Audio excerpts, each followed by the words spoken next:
Benvinguts i benvingudes al podcast. Quina educació volem? Des de primer d'ESO crec que hem tingut una estructura bastant rodejada al pensament crític de primeres. Després també, crec que és part de la manera que ens ensenyen ajudar-nos a prendre les bones decisions, però no bones decisions per ells, sinó per nosaltres. I sí, això. Pues jo també, no sé molt bé què dir, però que la manera que ens ensenyen també té molt a veure i també ens ajuden, com diguéssim, a prendre les nostres decisions per nosaltres mateixos. Només ens acompanyen en el procés perquè nosaltres podem com pensar per nosaltres, triar la nostra decisió per nosaltres mateixos i si ens equivoquem, doncs, tornar a repensar-la i perquè la vida és així, és equivocar-te i tornar. Capítol 2, segon any.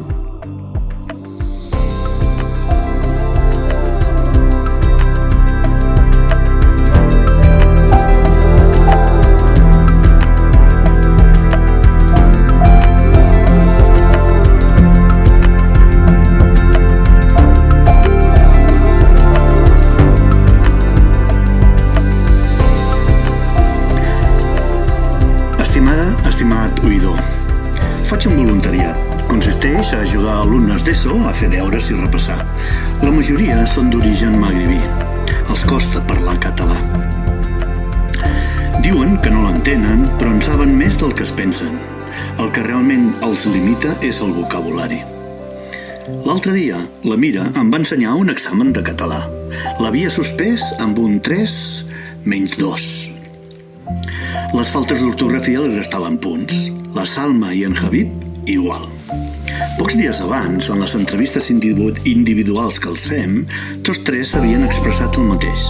Volem millorar el català, volem aprendre a fer resums. L'examen consistia a llegir un text de 4 o 5 paràgrafs, fer-ne un resum i respondre algunes preguntes. Els fulls de la Mira estaven plens de marques vermelles. Entenc que la professional volia que es fixés en les seves errades per corregir-les i aprendre'n. Els vaig proposar començar de nou, amb una estratègia senzilla per fer un bon resum. En Habib s'hi va posar de seguida. La Salma no entenia per què havia de tornar a fer un text si ja li havien posat nota, i la Mira només volia que l'ajudés a ella sola.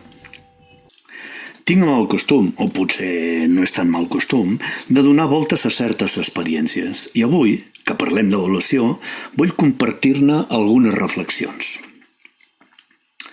El context és un institut d'un barri d'extraradi, probablement d'alta complexitat, aules amb 30 o 35 alumnes, professorat que canvia sovint i un entorn on gairebé no se sent parlar català. Els 3 alumnes són bona gent, divertits, espavilats. A casa es parla algun tipus d'idioma magribí. Entenen el català, però no el fan servir. A vegades el viuen com una imposició.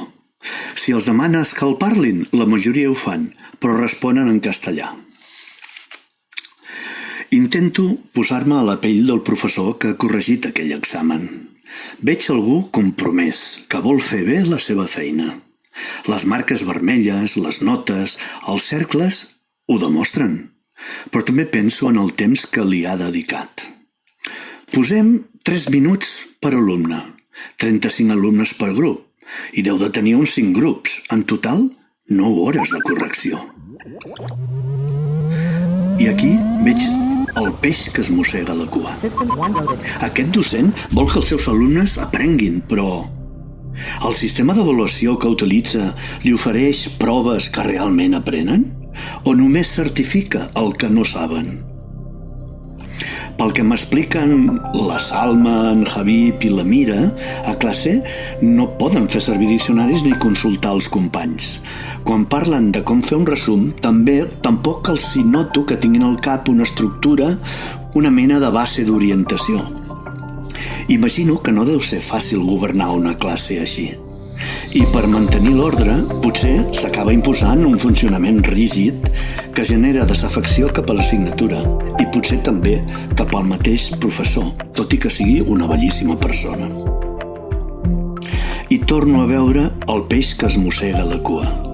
Si aquestes 9 hores de correcció les dediquéssim a repensar què podríem fer de diferent per millorar els aprenentatges, potser n'avançaríem més? També penso en la política educativa. Ostres, els partits polítics, quan negocien pressupostos, haurien de començar per exigir menys alumnes per aula, o com a mínim per donar-li una de les prioritats d'aquest país, sobretot a l'ESO i especialment als centres més complexos. I encara un altre peix que també es mossega la cua, la relació entre escola, famílies i societat. Seria tan difícil arribar a un consens bàsic?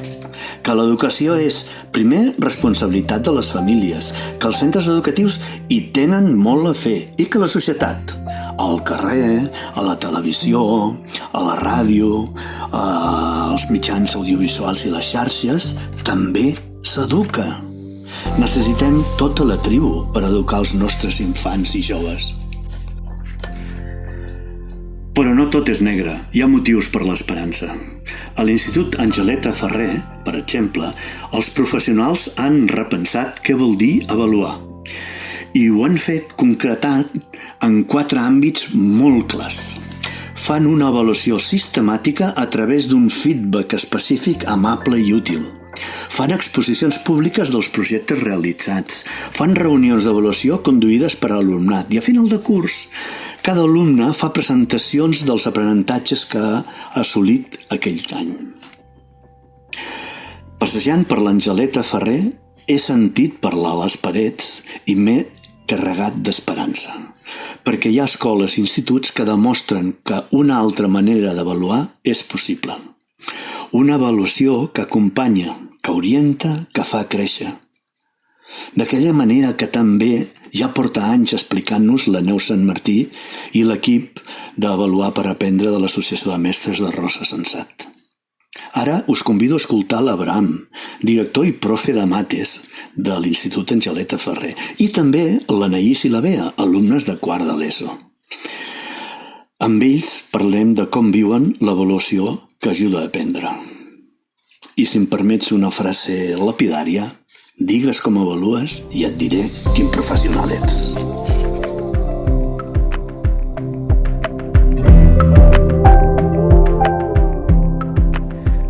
Soc l'Abraham de la Fuente, soc el director de l'Institut Angeleta Ferrer, docent de matemàtiques i un apassionat de l'educació. Ostres, al passadís d'entrada ja he vist aquelles exposicions, aquells cartells de les exposicions de projectes humanístics que heu fet i ja he pensat aquella fusta de la bona. Gràcies, gràcies. Sí, a nosaltres ens importa molt dignificar la feina dels estudiants. I llavors les exposicions que hi ha als passadissos ens semblen que és una manera de fer-ho. Clar. Bueno, dignificar i a més és com un treball molt competencial, no? Perquè és haver de comunicar allò que s'ha après, no? Que és tot un altre muntatge, tot un altre món.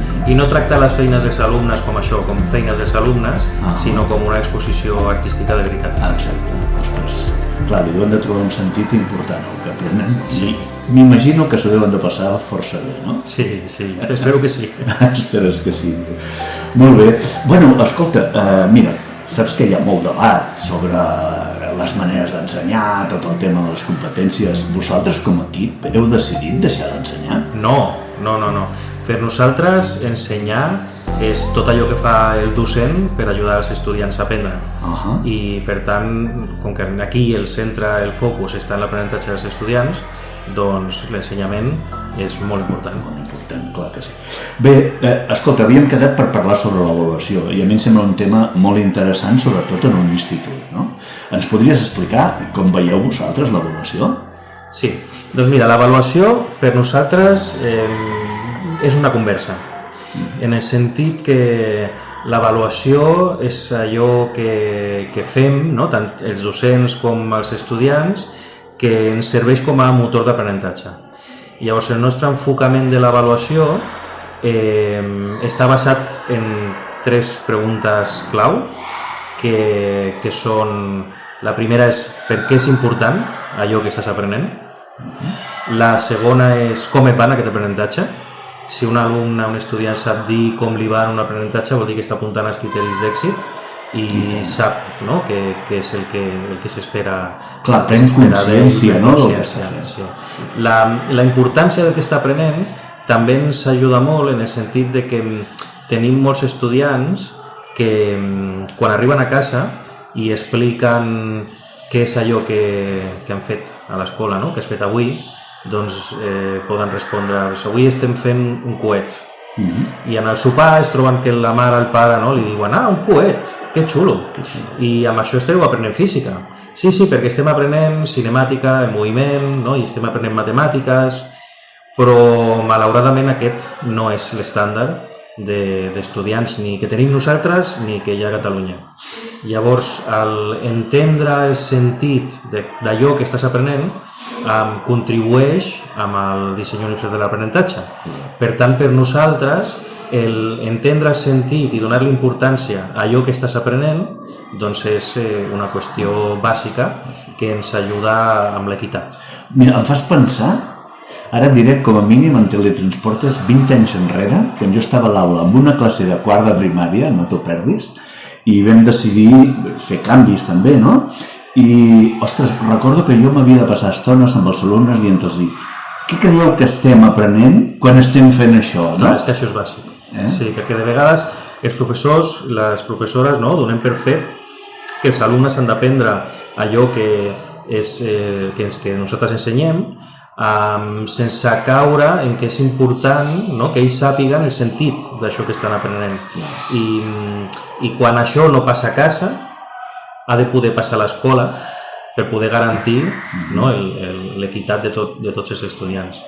I per últim, la tercera pregunta, perquè si ens quedem aquí no s'avança, no? Llavors la tercera pregunta és i quin és el proper pas? No? O sigui que les tres preguntes bàsiques que estan a tot arreu de totes les propostes d'aprenentatge que plantegem a l'Institut Angeleta Ferrer són perquè és important allò que estàs aprenent, com et va en aquest aprenentatge i quin és el proper pas. I a partir d'aquí tot gira al voltant d'aquestes tres preguntes. Escolta, i intentar fer els alumnes més conscients del seu aprenentatge, això comporta problemes de disciplina? Que tingueu marro a l'aula i no podeu fer bé les classes? No té relació una cosa amb l'altra. No. Si tenim els problemes de convivència, diguem, que tindria qualsevol institut i segur que no té res a veure l'avaluació amb això. O sigui, no fem servir, ara ja fa 5 anys que existim, no fem servir la qualificació. Fem servir molt l'avaluació, però no fem servir la qualificació o la fem servir el menys possible i indispensable per diguem, complir amb la llei, però no fem servir l'avaluació ni la qualificació com una eina de control dels estudiants. Quan tenim situacions de convivència les abordem des d'una altra mirada. Escolta, i llavors els profes què feu quan avalueu? Doncs els docents el que fan són propostes d'aprenentatge amb feedback gairebé, jo diria que massa, o sigui, estem molt de temps, no?, donant feedback als estudiants i tot el feedback que donem el donem en coherència, diguem, amb aquestes tres preguntes que estic dient. Molt interessant això del feedback, no? Perquè abans semblava que l'avaluació era una cosa apartada, no? I deixaves l'alumne allà, si tens alguna pregunta me la faràs i si no, allà tu, no? I potser em preguntava una cosa i li tornava a contestar el que ja havia explicat abans, no? En canvi, el feedback és una mica diferent, no? Sí, nosaltres ens hem format amb el Romberger al voltant del feedback i va venir aquí a Barcelona el curs passat i vam fer una sessió amb tots els docents. Vam fer una presentació d'aprenentatge de 2 estudiants i la vam fer davant del Romberger i arrel d'aquesta experiència ell es va donar més idees sobre com poder fer un feedback efectiu que tindria unes característiques. Un feedback efectiu ha de ser honest, ha de ser amable, ha de ser específic i ha de ser útil. honest en el sentit de que de vegades es confon, no? Els instituts on fem una avaluació més avançada es confon amb la idea de no, tot està bé i tothom ha de ser feliç i ens ho hem de passar molt bé i clar, la honestedat de vegades això no t'ho permet. Després el feedback ha de ser amable perquè si el feedback no és amable sempre trobaràs que la persona que està aprenent posarà una barrera i llavors hem de treballar amb els docents i amb els propis estudiants quan es donen feedback entre ells perquè aquest feedback honest alhora pugui ser amable, no? I diguem que sobre el que es faci feedback sigui sobre la feina i no sobre la persona, no? I per últim, si pots ser el més específic possible, això t'ajudarà a avançar, no és el mateix dir t'has d'esforçar més que dir hauries d'estudiar matemàtiques 2 hores al dia o 1 hora al dia o hauries de fer 3 exercicis, no? Vull dir que entre esforçar-se i una frase com aquesta doncs hi ha molta diferència i quan més útil millor, no? O sigui que si pots ajudar a fer un feedback que t'ajudi a millorar un aspecte concret per tant que sigui útil, doncs millor. M'encanta això perquè, fixa't, jo ara, si em permets, torno a la meva història i recordo que en el claustre on jo estava, a l'escola d'Ovella, prop d'aquí, parlo de fa 20 anys o més, vam decidir que havíem de canviar aquest feedback, no? Però, clar, no se sabia tant com se sap avui dia. I, clar, com que el que no volíem era tot omplir un paper, no? Per exemple, tot de vermell perquè hi havia moltes faltes d'ortografia. Llavors, el que nosaltres pensàvem és com fem el retorn, I vam tenir una època que vam dir, bueno, no els direm que està malament, però ens va durar poc, perquè no havíem de... O sigui, veiem que dir està malament no ajudava, ni pel que fa al contingut explícit, ni pel que fa al que tu has dit, no? Aquelles emocions o aquelles barreres que es desperten amb l'alumne, i no teníem què dir. I vam anar aprenent, no? Perquè per això ens ho van fer veure els alumnes, no? Perquè hi havia un nen, recordo, de segon de primària, que a la mestra li deia l'estupenda. Perquè quan li anaven a ensenyar una feina la mestra li deia estupendo, però la mestra no es quedava tranquil·la, no? I llavors vam començar a aprendre això. I m'ha agradat molt aquesta idea de l'honestedat i de la utilitat, no? Sí, de fet nosaltres una cosa particular que fem és que els estudiants treballen amb unes llibretes, tenen una llibreta per a cada projecte i llavors de vegades quan volem donar feedback escrit ho fem sobre la llibreta. Llavors amb això que deies del boli vermell, nosaltres el que ens hem posat d'acord com a claustre és que respectem molt la feina dels nostres estudiants i la llibreta és seva. Llavors, com que la llibreta és seva, nosaltres no escrivim sobre la llibreta. Llavors el que fem és que els enganxem pòsits amb feedback perquè pensem que això és més amable que no escriure sobre el propi treball de l'estudiant. Diuen que petits detalls mouen grans coses, no? Escolta, i els alumnes en els processos d'avaluació què els hi suposa? Què han de fer?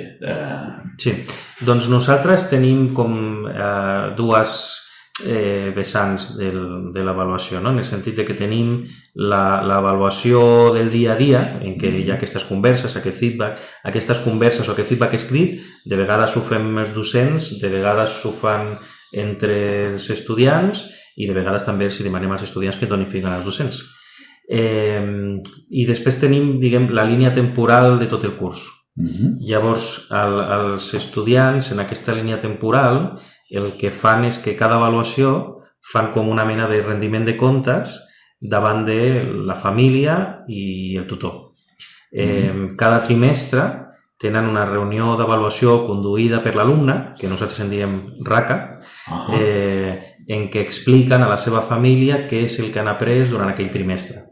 I la preparació d'aquesta reunió és un projecte en si mateix. O sigui que hi ha 2 o 3 dies en què el que fem dins de l'institut és preparar aquesta reunió perquè són els estudiants els que expliquen a la família què és el que han après. Em sembla fantàstic això, no? I vosaltres això ho compartiu amb altres instituts i amb altres companys? Sí, hi ha diversos instituts que estan fent el mateix. De fet, la idea de les presentacions d'aprenentatge ve de la Saint Vision School, del Ron Berger, i nosaltres ho vam començar a fer com a mínim després de l'Institut Escola de les Vinyes i segurament de més centres que jo ara mateix no recordo, no? Però ara mateix hi ha un moviment, diguem, a Barcelona de diversos centres que fan servir aquestes estratègies per l'avaluació. Fantàstic, fantàstic. Escolta'm, i ja per acabar, no? Bueno, el podcast té una difusió relativament petita, però tot i així... Jo el segueixo, Sí? Vale, gràcies. T'animaries a dir alguna cosa sobre la relació amb companys de secundària que escoltin el teu discurs per primera vegada? Sí. Mira, jo diria una frase que vaig aprendre d'en Lluís Segarra, ara fa molts anys, la vaig llegir en algun llibre, que és: no qualifiquis mai a un estudiant mentre encara està aprenent. Jo, per mi, seria el missatge més important. Escolta, Abraham, ha estat un plaer xerrar amb tu, Moltes gràcies.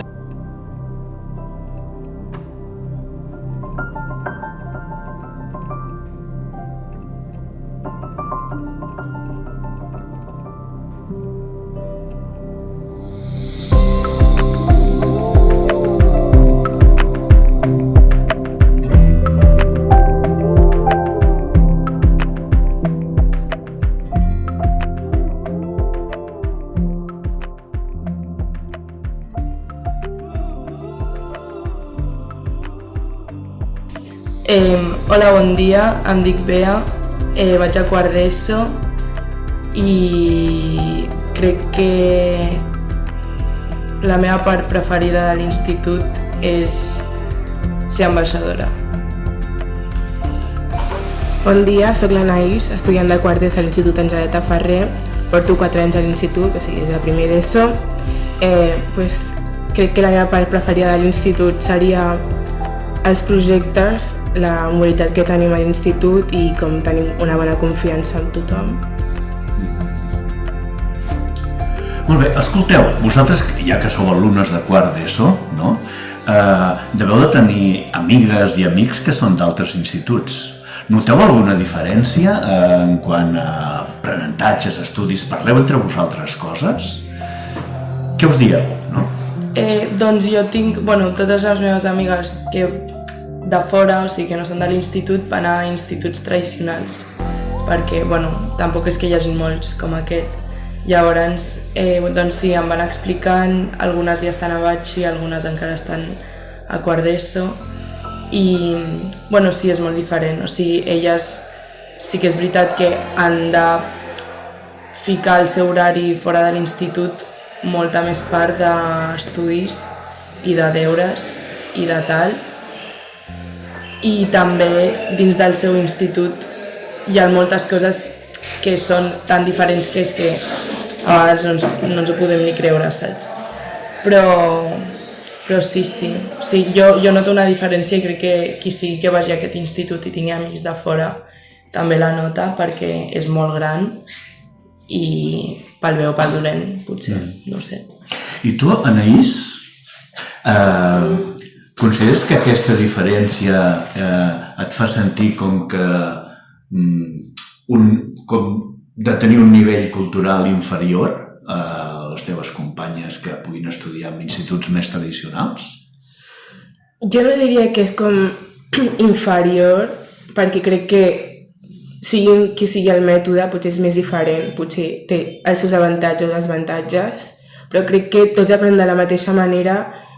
Crec que la nostra metodologia fan coses que les altres no fan.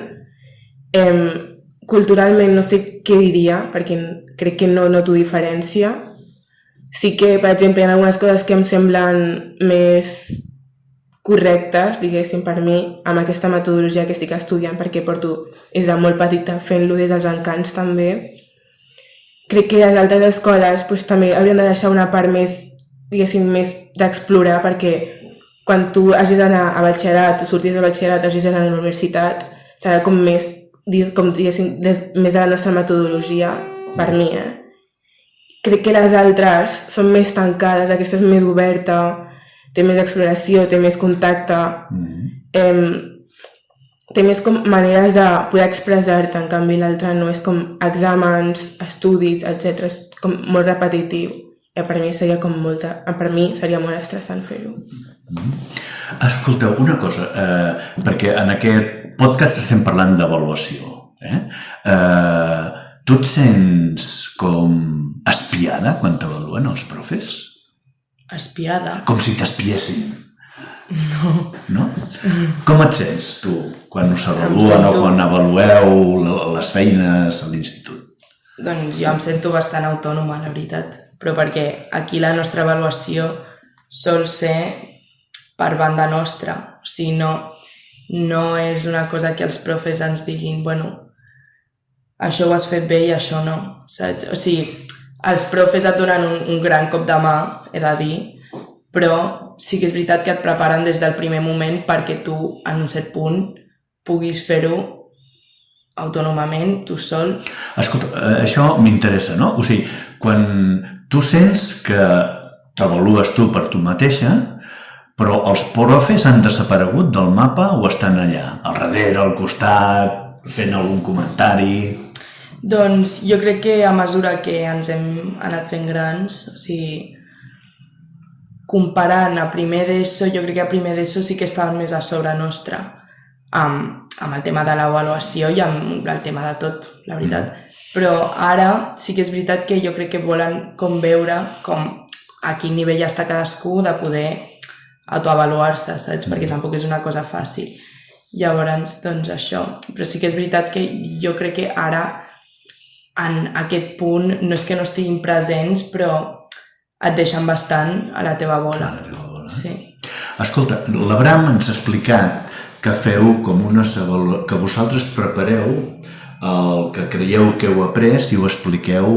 Em pots explicar en què consisteix això i com ho feu? I com et sents tu com a alumne, La nostra avaluació té un nom que es diu RACA, Reunió d'Avaluació conduïda per l'alumnat. És una presentació on tu fas amb la teva família, amb el teu tutor i tu. I és com una reunió o una presentació on tu exposes, mostres, ensenyes, comparteixes els teus aprenentatges amb aquelles persones amb les que tens el teu dia a dia i més o menys et sents com escoltat, pots veure, no, diguéssim, com escoltar les opinions dels altres, no només la teva pròpia, perquè a vegades potser no veus com tot el que fas o tot el que aprens, sinó més com parar i exposar-ho tot. És com et dones compte dels teus aprenentatges durant el teu trimestre o curs. Això vol dir que li has dedicat unes hores per preparar-t'ho? Sí, uns dies, unes setmanes, el que faci falta. I tu en aquesta preparació reflexiones sobre el que has après? Sí, és reflexionar, pensar i és com tu mateix, és lliurament, perquè hi ha moltes coses, les que tu aprens, les que vols mostrar. És com reflexiones tot el que has fet, els projectes, l'IPA, tot. I trobes que això et serveix? Sí, però a vegades és com, per què faig? Però al final és com, ho veus útil al final. Per què ho faig? Perquè et deu de fer mandra? A vegades sí.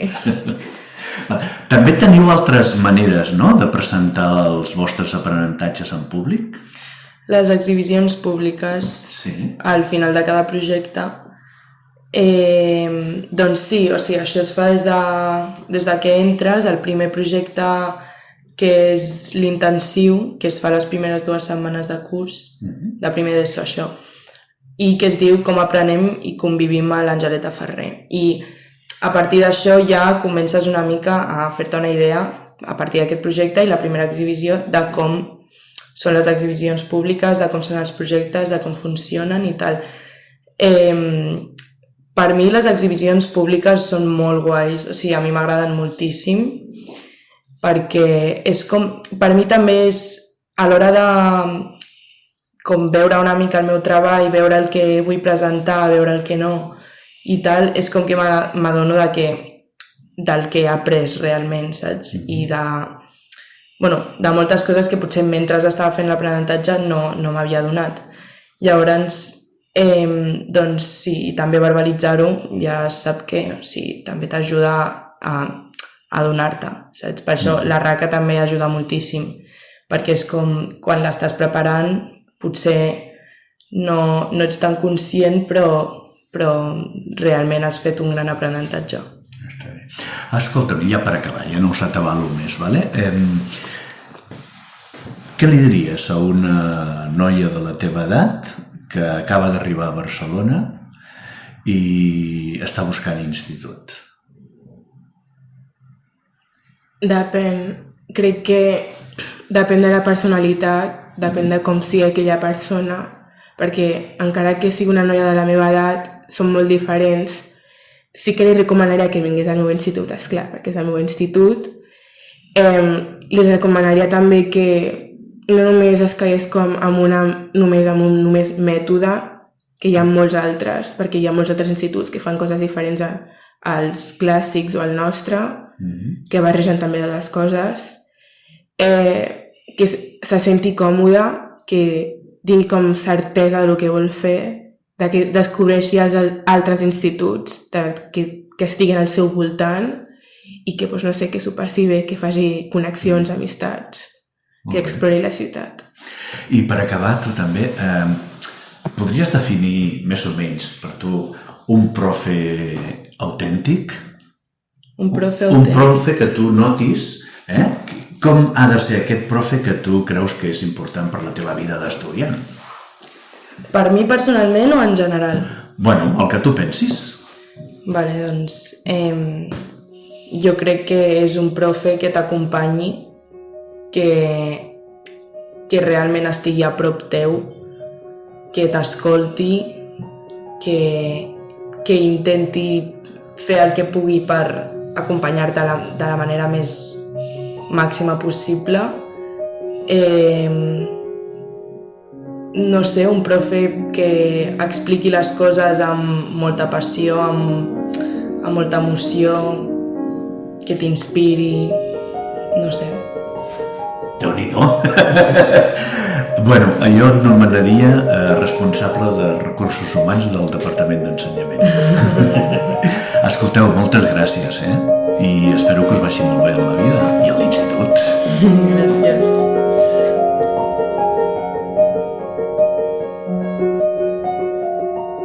El racó d'en Xavi. De nou amb vosaltres, la Xavi. A l'escola, l'art és una manera d'habitar el món, no com una assignatura, sinó com un espai de trobada. En aquest espai, situades, les converses amb l'alumnat són matèria viva. Neixen a partir d'un repte, d'una pregunta, i es despleguen en gestos, en traços, en silencis compartits. Cada sessió és un recorregut. L'activació pràctica, l'observació, la conversa i la reflexió. I no hi ha una sola manera d'aprendre, com tampoc no hi ha una sola manera de representar, d'avaluar. Quan parlem d'avaluació, no parlem de notes, sinó de diàlegs, de la capacitat d'escoltar-se l'una i l'altra, de reconèixer l'error com a camí i de sostenir la frustració i celebrar els petits èxits. En aquestes converses, l'alumnat és sincera. Evitem plegades la vulnerabilitat. I des d'aquí aprenem a mirar-nos amb respecte i curiositat. Hi ha qui escriu en el seu diari, hi ha qui ho grava, hi ha qui ho documenta, hi ha qui porta l'art més enllà de l'aula i les converses avaluatives més enllà de la situació, fins als espais íntims i quotidians on també aprenem. L'art i l'avaluació aleshores es converteix en una extensió de la vida, una manera d'habitar la matèria, el temps i la relació. Així doncs, aquí vull donar veu a aquestes converses petites que després es converteixen en notes per l'esfera. Els moments on l'aprenentatge i la creació es confonen i respiren juntes. Fins aquí, convidar-vos a conversar, dialogar i escoltar-se per l'avaluació.